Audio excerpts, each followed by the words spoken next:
The Princess of Wales's uncle Gary Goldsmith has finally spoken out after the final 3 episodes of the Netflix documentary about Prince Harry and Meghan Markle aired this week, with many shocking claims from the Sussexes about the monarchy as well as members of the royal family.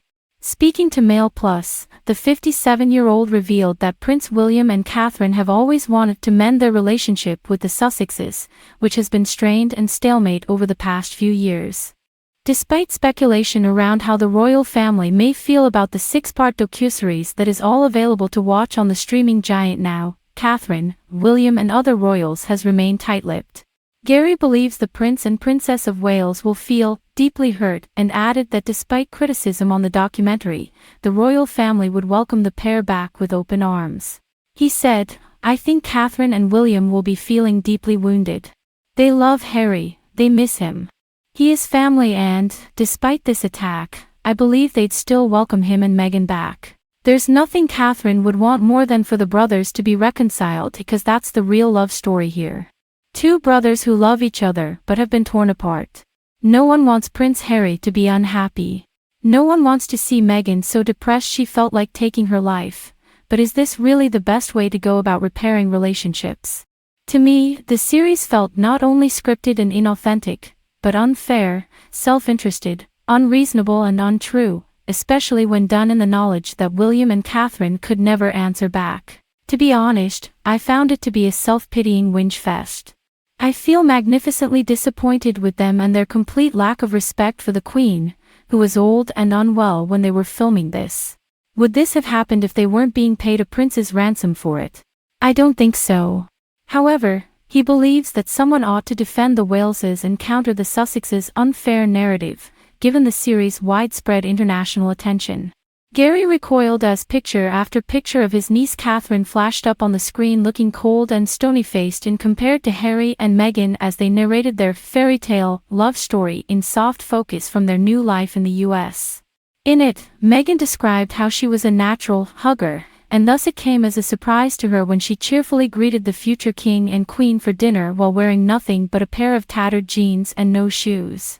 Harry believes that some members of the royal family were indifferent toward him and Meghan while she was having trouble adjusting to royal life. In other words, everybody else is stuck with it.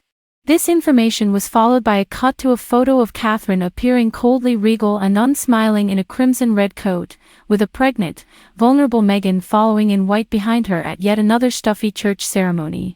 Gary sighs, then adds of his niece, as her uncle, "I can tell you that this presentation of Catherine as cold is just laughable. Everybody loves Catherine, she is the most beautiful girl, even more beautiful on the inside than out. She's got a big heart and desperately wants the boys to get back together. You could see that at the funeral of Prince Philip.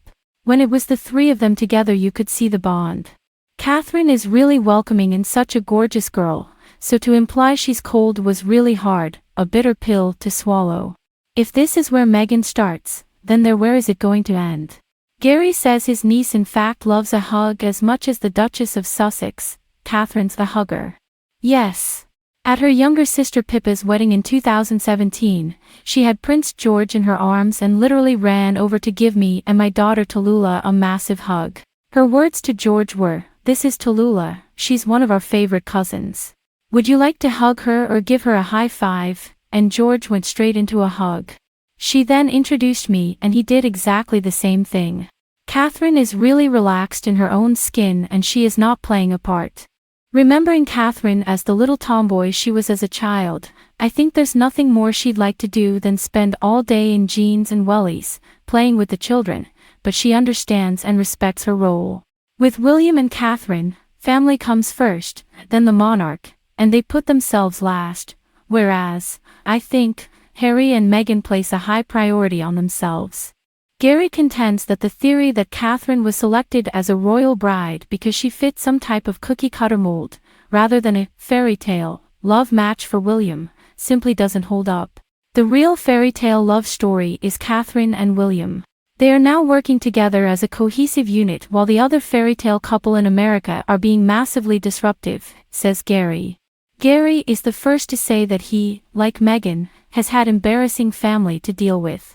Gary, a 4-time divorcee, understands how unsettling it must be for Meghan to see reports of tensions between her and her father Thomas and half-sister Samantha. He prefers not to think about the red-top tabloid sting that took place at his Ibiza property, then known as the peculiarly named La Maison de Bang Bang, back in 2009. I have come to terms with the fact that Catherine's relationship with William is there for life, so I had to get over myself, clean up my act and behave better, says Gary, who made headlines again when he was arrested in 2017 over a domestic dispute. So I try to be the best version of myself that I possibly can and fail miserably sometimes, but it's just very difficult to live under a spotlight. The first time when I became victim of negative headlines, the very first call I got was from my sister Carol saying, "Catherine's been on the phone, everyone feels for you, they want you to know they are really sorry. Are you okay? How are you coping?" They never turned their backs on me. Because of Catherine's role, I understand and accept she's very busy, so we hardly ever meet or speak these days, and it's probably best that I am kept at arm's length because sometimes I can be a mad dervish. But am I bitter and twisted about that? No, because I have skin as thick as a rhino and love my family. In my book, you don't publicly attack the people you love and who love you. As for Harry's claim that his brother William shouted and screamed at a meeting in Sandringham to discuss his future, Gary can't see what all the fuss is about. As brothers, will they always see eye to eye? Are there things they are going to fall out over? Siblings squabble all the time, he says. In any dynamic, if someone is doing something which is hurting a huge amount of people through their behavior, then someone has to say something or be the first to make a move or try to impact positive change, he says. There's obviously a bond of love there. They do care about each other. It's such a shame this is being borne out in public. Do siblings have a row with each other? I don't think there are any siblings in the world who haven't. If they have had cross words, well, that's what brothers do if they are trying to resolve something. Harry has put himself bang in the middle of this war, but I am not sure he is seeing reason. If there was anything they could have done, it would have been much more effective to try and do it within the institution rather than outside it. As the Fab Four, William and Catherine and Harry and Meghan could have been superheroes. Somebody shouldn't be able to walk into a place that the vast majority of us hold dear and sacred and try to alter it to their liking. The monarchy recognizes the need for and desires to modernize, yet there is no pressing urgency for radical reform. It makes me sorry for Harry and Meghan. It's such a terrible shame. They are completely alone and far from any chance of happiness or reunion with their loved ones.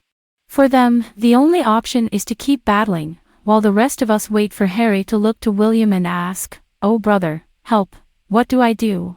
That's the kind of love story that can touch the hearts of the masses.